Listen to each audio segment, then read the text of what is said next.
Hey all, it's your Auntie Lainie. As you know, Uncle Warren and I are trying to build this channel, and one way to do that is to provide more content. For now, we are only able to do one show a week as a duo, but that doesn't mean we can't show up on our own.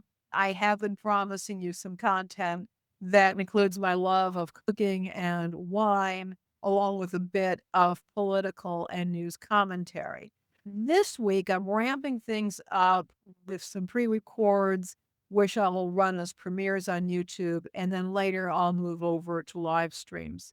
Also, a quick bit of housekeeping. We are starting a new schedule this week. The show remains on Wednesday, but on Wednesday, February 4th, we move the show ahead an hour. So that's noon Eastern Time, 11 a.m. Central Time, 10 a.m. Mountain Time, and 9 a.m. Pacific Time. So please adjust your schedules accordingly, and please do subscribe to us, hit that ring bell notification so you get notifications of our shows.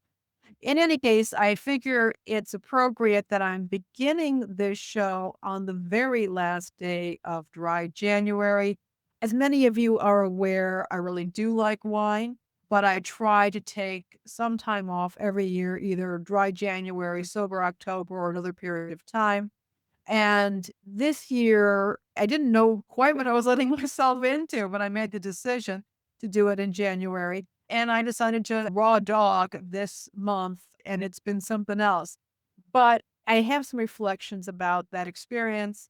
I'm going to be sipping on this wonderful non alcoholic sparkling Riesling. We'll talk about that at the end of the video. And I actually am really glad that I chose to do dry January because this was not a month in which I wanted to be checked out even mildly at any time. A few days ago, I was watching Chris Hedges and his guest, Anis Varoufakis, and Varoufakis pointed out that Donald Trump is a master of timing when it comes to public relations. And it occurred to me that this January of absolute horrors has been all about the timing. Every headline, every outrage, every corresponding de-escalation or disappearance in the media has been timed to ensure maximum stress for the public.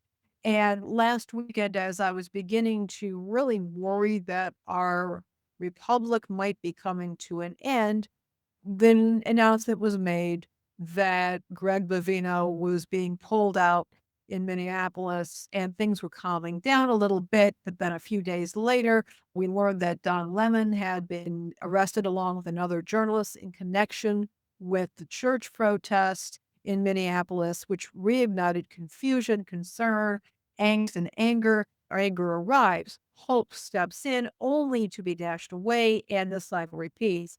And over time, the toll of the stress was palpable for me, and I know it can do some real damage physically, emotionally, and within our relationships. Right now, I think that healthy human relationships are critical. Friends, family, neighbors, colleagues, community members, members of your religious congregation, activist groups, clubs, hobby groups. It's so important that we have good relationships. But if we're a bundle of nerves or constantly going back and forth and seesawing, that's going to be hard to do. And I think I've had to work on my own resilience to what I consider to be psychological torture at this time. And that means not emotionally enmeshing myself with the news cycle. It's one thing to read about the news and to get agitated or angry and want to act.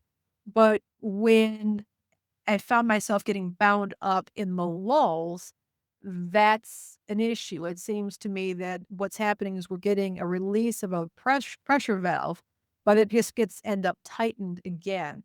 And what I've realized is that I can't figure I'm going to calm down when the news calms down. I need to take responsibility every day in the gym, prayer, meditation, time with friends, cooking, turning off the news and practicing some media hygiene.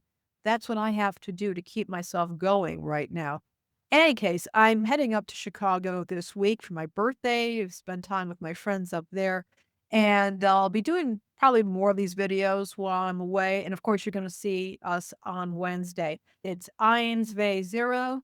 They're actually a German family. They were recently featured in Wine Enthusiast magazine. They do regular wines, but they've also been working on their non-alcoholic brand. I have to say, this is incredible. I normally tell people don't bother with non-alcoholic wines. They just don't work the same way that NA cocktails or NA beer works. But this sparkler is so delightful. It's got some brioche, maybe a little pineapple, maybe some flowers in there. It is gorgeous, and it is absolutely worth drinking.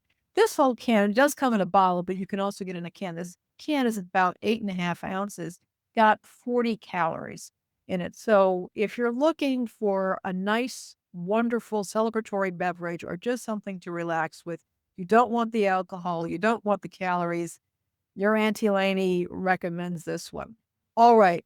I will be seeing all of you on Wednesday, noon Eastern time, 1 hour ahead, and I'll be with Uncle Warren. Take care. Goodbye.